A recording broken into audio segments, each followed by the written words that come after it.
Hello there. This is a recap for my Castles and Crusades campaign. This is session 39, and we had it was a continuation of the last session where the characters Lork and Barry are at the entrance of Balthordum, which is an old dwarven outpost. It's been abandoned for at least 150 years. It fell during what's in my setting called the Dragon Wars. They're also joined by a couple NPCs. Tula, who's a gnome bard, and Trotter, total blank there. Trotter, who's a halfling ranger. For those of you that might be new to the channel, if you haven't watched the other videos, Barry is a wizard, human wizard, and Lork is a half-orc ranger as well. So they enter the ruins of this Balthordum, and they enter these long, it's down on the far end, and I'll try to do some camera work here, which I'm not really good at, but we'll try it. So you enter down this hall here, and it's described as basically as they see it, the sides fall away to deep caverns below that fall out of their sight, and they find a couple things they find in the hallway is there's braziers, which aren't lit. And there's also like these piles of like rusted metal, like just crumble to dust. Like when metal gets really old and rust and it just starts to crumble away. They see piles of that. And they're not sure what that stuff is, but they light the brazier, the closest brazier, the first brazier that they come to, they light that. And when they do, there's a little bit of a delay, but then all the braziers in this area light up, and they see that there's a channel cut in the floor with oil in it. And dwarf ingenuity, you light one, it lights them all. So they can see this whole area. This is all open, and then over here, oops, you can't see that. Down in this area, there's a bridge, but there's more of that cavern that drops away. And they decide to go up into this. They're like, we're going to head up into this area, up towards this throne room area. Well, as they're coming around this way, they're confronted by some mechanical constructs, and it was this session took a lot of inspiration from Skyrim, which is a favorite game of myself and my buddy Dave, who plays Barry, and my son Bryson, who plays Lork. It's a great game. One of the things I also did too was like on the map here on the board, the physical, you see like 3 of these tiles. These hallways. Well, I also described it as like it continues on a little bit longer than what you see, so it's not an exact representation of how long the hallway is. The hallway is a little bit longer than what this actually shows. But they're confronted by 3 of these dwarven, I call them dwarven in Skyrim, they're dwemer, but the spiders. And these are miniatures by Modiphius Games for their Elder Scrolls miniatures game. So they start fighting those, and that's a relatively not too difficult battle, but they're learning. They've never confronted anything like that before, so it was new to them. They were getting electrical shock attacks and physical bite attacks with like metal claws. Just as they're finishing up those 3, these 2 dwarven or dwemer spheres come rolling in, like again, right out of Skyrim, more Modiphius miniatures. These things roll in, and they're a bit tougher than the spiders, if you've ever played Skyrim. And they start launching like they have multiple attacks. So they're shooting crossbow bolts, like 3 shots around. And then when they close the melee, they have a sword and they're on their other arm, and they're doing 3 attacks. So, but the party takes a couple lumps with that, some injuries, nothing too serious, I don't believe. And then they progress on. And there's no more threats readily apparent, so they come up to the throne room, and Barry sees this book on the shelf near on the pedestal near the throne, and he goes to explore that. And as he's examining it, this dwarven ghost comes out and demands to know who has entered the cursed halls of Balthordum, and they play nice with the ghost because they don't really want to fight him, which was a smart thing. And they begin talking to him and tell him that they're here and pay their respects and, you know, explore and lift the curse or whatever. And the ghost goes on to explain to them that the place is cursed. The betrayer, Alistair Ningle, and that name is familiar to the party. Actually, I don't remember them. Barry might have mentioned Alaston Ningle. I think he did. And the ghost calls him the betrayer. And long story short, they came here looking for this Alaston Ningle because he's a gnome and he was renowned for building constructs, and that's something Barry wants to get into doing. And that all stems from him losing a follower of his that he had, his only follower that he had, a female ranger named Brea, was killed while on an adventure with him, and that kind of hit Barry kind of hard and affected him. And he doesn't want he wants followers and people around him to defend him. He's a wizard, but he doesn't want to be responsible for like human life that way. So somebody in his employ. So he wants to go with constructs. So he came here trying to find this Alaston Ningle to learn about how he does constructs. But they talk to this ghost and they find out he's a betrayer, and that while the stronghold was being attacked from the outside by demons, which is another part of the story, he attacked Ningle with his constructs, attacked the dwarves from the inside, and eventually led to the downfall of the stronghold. The walls and doors of Balthordum were never breached by the demons, but they were destroyed from within by Ningle's constructs that he turned against the dwarves. They also learn, because Barry starts actually looking through this book, and it's the Dwarves' Book of Grudges. And the first one's about Alaston Ningle, and then the next one's about a Lord Morcal, which is, he was the Thane of a dwarven stronghold called Kragengar, which the Balthordum is an outpost for. And Lord Morcal fell to demon worship. He got succumbed to demon worshipping, and his stronghold was corrupted. This whole region was corrupted, and the demons attacked this outpost, but were not successful.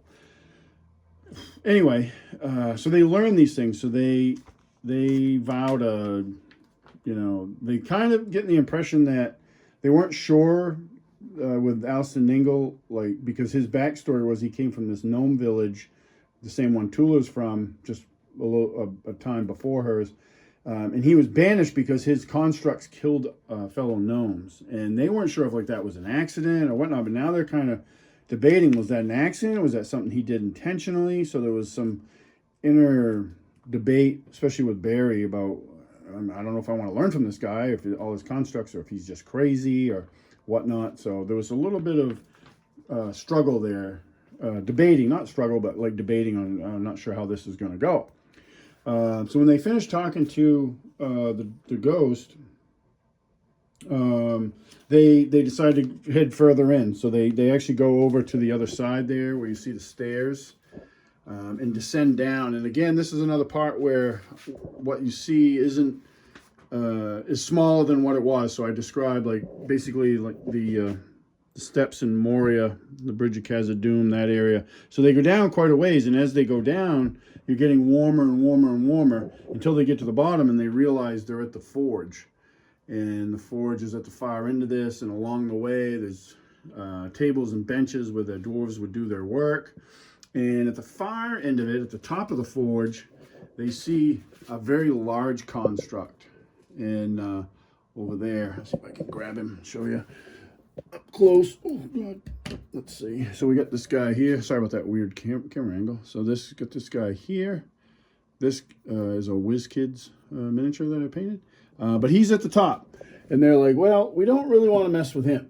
So they wisely decide that they don't want to fight that. So they try to stealth around, because they see an entrance or an exit out of this place with that door right there. And they pretty much the whole party pooches their stealth rolls. So the construct sees them. It doesn't approach, but it tracks their movement, and they can tell it's tracking them. So they just kind of nonchalantly hey, we'll go keep going what we're doing, and hopefully that thing doesn't attack. And it doesn't. It doesn't leave its post. And they enter this room here, and this is a crypt right out of Balin's tomb. So there's a combination of inspiration for this this session. It was Skyrim and Lord of the Rings, which both have a big influence on my games. And this is balanced, not balanced tomb, but it's a tomb. So they go in, and there's two sarcophagi in there. I think that's the proper word. And let's see if I can get this back to somewhat better angle. And I think it was Lork. Lork pushed the cover off one of them. And the way I describe the room is what they see is what they have. But there's also lots of dead dwarves in this room. And also you can see the remains of the rusted remains, which leads them to believe there was a battle in this room between the dwarves and the constructs. And there's a whole bunch of dead dwarves in this room. So when Lork pushes the cover off one of the sarcophagi, all the dead dwarves rise up and attack the party. So this was a pretty tough fight, because they were all kind of mixed in with the dead dwarves, which I used. They weren't zombies; they were a tougher version, the Draugr, which is statted out in Castle Crusades Monsters and Treasures book. I used basically their stats, so I wanted a little bit tougher zombie, because the party right now at this point in the game, Barry and Lork are 6th level, and Tula and Trotter are either 5th or 6th level. So it's middle range party. So regular zombies wouldn't have been much of a threat. So we used Draugr instead. And this was a really tough fight. At one point, I rolled a double critical on Trotter. He got hit by a rusty dwarven axe. And I use a version of criticals that are in the Castle Keeper's Guide for Castles and Crusades. So I rolled a crit, natural 20. Then you roll again, and there's a chart. You roll a d20 again, there's a chart, and you consult the chart. I rolled a 20 again, which is max damage like times 4. And he took 34 points of damage in one hit. Almost came pretty close to killing him. I think he had like 5, 6, maybe 7 hit points left after that hit. He had already taken a little bit of damage previously and in this fight. So he was in a really bad way. Barry was taking damage because he was stuck in melee for a bit. And these were tougher, so he's blasting them with magic missiles. He's got a wand of magic missiles that he found a bunch of sessions ago. So he's blasting them with that. And they're tough. They're not regular zombies, so they're taking a lot of punishment. Eventually, the party is successful, and everybody survived for the good guys. And they band themselves up, and they loot. They're like, well, after all that, we're looting this place. So they find a little bit of treasure, some jewelry, dwarven jewelry, I think a few gems. Not a lot. I do my treasure, like, I use the random table for the monster type in the Monster and Treasure book. Sometimes I'll place specific items, but a lot of times I just use that. And when I rolled up treasure for this session, it was not kind. My dice rolling was not good, so there wasn't a lot of, like, overt treasure. But I had some stuff you'll hear about later on that was placed that hopefully made up for it. So they proceed on, and they exit the out this door here. And this was another area that I described, that the hallway is much longer than it looks. And as they're going along this wider hallway, there's like 4 different doors, and they're like big doors. And they explore those doors, and they find that these rooms are filled. 3 of the 4 rooms are filled with various types of siege engines, dwarven siege engine. And this is what the purpose of Balthordum was. It was an outpost. It was the easternmost outpost for the Kragengar, the dwarven stronghold. But their primary function here too was they made siege engines. And they find one of the 4th room is it's like a repair shop where if stuff was broken, they'd store it there until they could get it fixed. They also find an empty room, and it's got a pillar in it, a little pedestal in it with a gem like button on it. And Barry experiments with that a little bit. Everybody else kind of hangs back. He presses the button, and they see the floor start to lift up. And the rest of the party rushes over and jumps on, so he's not by himself, because I had described that above that area there was like this shaft that went up out of sight. So this rises up into another room up above, and there's a set of doors there that are barred from the inside. So there's nothing else in the room. They decide to... There was a little bit of debate, because they're like, that door is barred for a reason. But Lork, who for I think in this fight here in the crypt, Barry had cast enhanced attribute on him, and he had a really good strength, like a 23 strength for the rest of the adventure, because that lasts for hours. He lifts the bars off the door, and they open it, and they realize they're outside. And this was they determined this is how they would get siege engines out. Like, so if they were moving them out to be shipped off, this is how they'd come out, because they can see the valley in the near where the entrance of the Balthordum is. So they were like, oh. The other thing they know, excuse me, is the exterior side of these doors. They're not. They're all like scratched and gouged up, like something big was trying to get in here, and it never succeeded. It couldn't breach the doors, but it scratched the heck out of the outside of them trying to get in.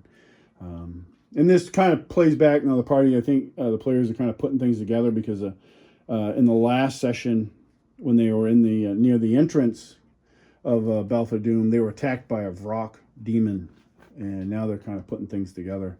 And above board, this whole area and the Kragengar and Lord Morkel, that's actually an area that in a previous campaign that I ran, my 5e campaign that I ran, that started off my whole homebrew setting.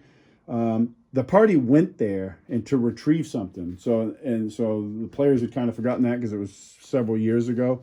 I reminded them, and they were like, oh, and now it's starting to make sense, which was kind of cool. So they end up coming back down, secure that door, come back down. So they keep coming along, and then they come to this 90-degree bend. Lork comes around the corner, and there's two.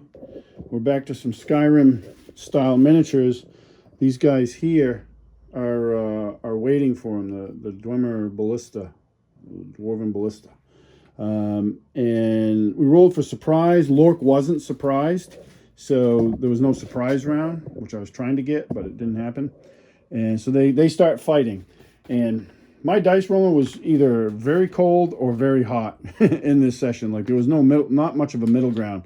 So I only hit, I think, maybe Trotter got hit. He took kind of a beating in this session, but Lork, I know for a fact, only got hit once by one of the ballista, which I was kind of hoping that he was going to get hit more, because they do a fair amount of damage. But the other thing they do is they also damage your armor with their ballista. These like big metal spears that shoot out.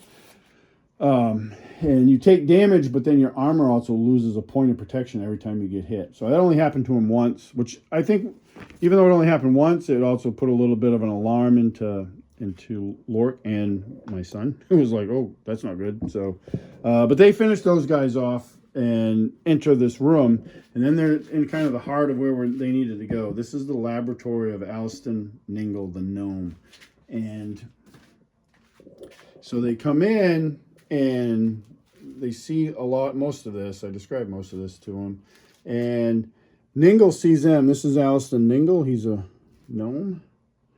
This is a 3D miniature that I painted. If anybody wants to see any like close-ups to like miniatures and terrain, I can always do videos later. Although this stuff's going to get torn down pretty quick, because I have another session of terrain underneath it that I am hopefully running soon. And then I can clear this whole table off. Anyway, he's 6. He tells them that he doesn't have time for disturbances or guests. He's got work to do. And he 6 his constructs on him. So he sends 4 of these guys after the party. These are Reaper miniatures that I painted a while ago. And he sends actually 2 more of the Dwemer Sphere miniatures after him as well. And the party ensues, battle ensues. Let's see if I can get a little bit better angle for everybody. No, that is not good. Anyway, the battle is in full swing. Lork charges in to confront some of the constructs with him and Fenris, his warg animal companion. And Trotter kind of hangs back. This time he's actually using his bow, which he's better with than his short sword, which he'd been using in all the previous fights.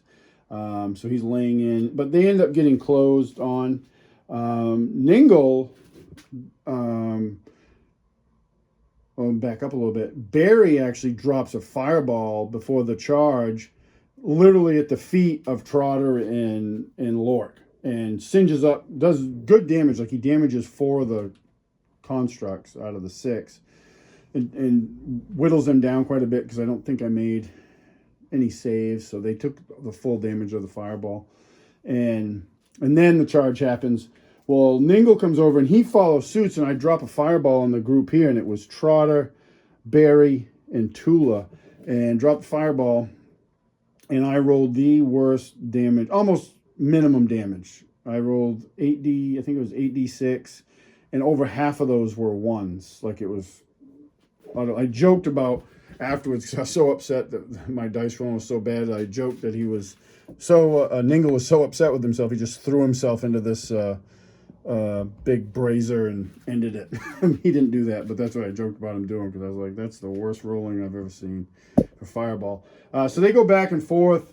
He actually ended up dropping another fireball on them, and that one was much more successful. It actually almost killed Tula. She was down to, I think it was like 2 hit points. She was pretty crispy. So they ended up getting into a little bit of a lengthy battle.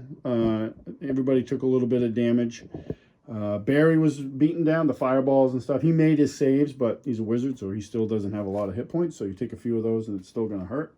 But they're eventually successful, and Lork and I think it was somebody else, Lork, Fenris, maybe Trotter, trying to think, closed with Ningle. Ningle actually cast a fire shield on himself. He went defensive after he lost all of his constructs. And Lork, Barry had actually cast haste on Lork at the beginning of this fight, so he was getting like 4 attacks per round, and he was hitting him pretty good, but every time he did, he was taking damage, so it was a good fight. So at the end of the fight, they search Ningle's belongings, and they find tons of paperwork and tons of blueprints and documents, and he's talking about the curse and the curse and the curse. And the curse was actually done by the dwarf Gundren, who ran this Balthordum. He was the son of Lord Morcal.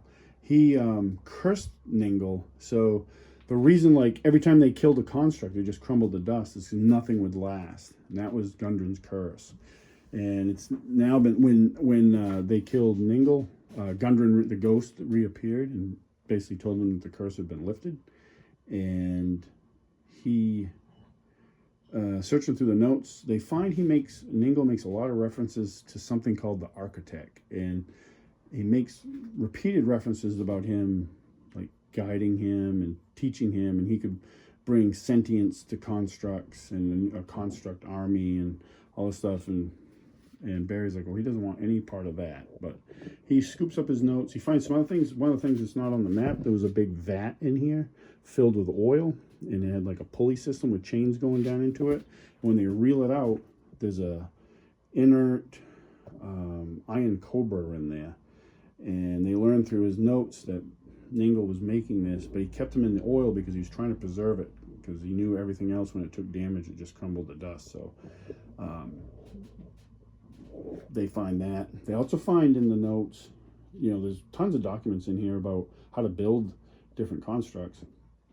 One in particular was that Ningle really wanted to build, but just didn't have the resources, and with the curse, he couldn't do it. Is basically a clockwork style dragon. And so they scooped that up. They actually spend time here narratively at the end. We talked about, they spend a few weeks here actually recovering. They don't have a cleric, so they have like very slow healing. Barry has a magical gourd that he can drink from once a day that heals, like, I don't know, 2d8 points of damage, something like that.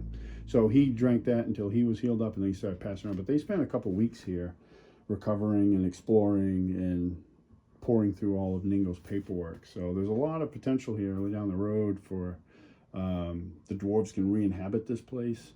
Barry could come back, because he has a mind to have like a stronghold at some point. So this whole laboratory thing could be something he capitalizes on later on in the campaign.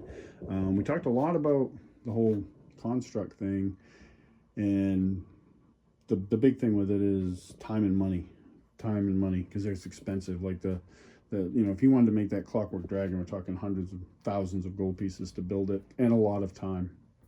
So he could either take time out of the campaign as a character and be out of the action for a year or two, which he doesn't want to do, or he could build it, you know, kind of as he went, but it would take a long time for it to be completed. He'd be much higher level, so it'll balance out. He's not running around at 6th level with crazy amount of constructs, so, which he doesn't want to do anyway, but he does want one. So the tail end of it, in Ningel's notes were the command words for the Iron Cobra. So that's going to be Barry's construct for the immediate future, but there's options for other stuff down the road, so depending on how it shakes out.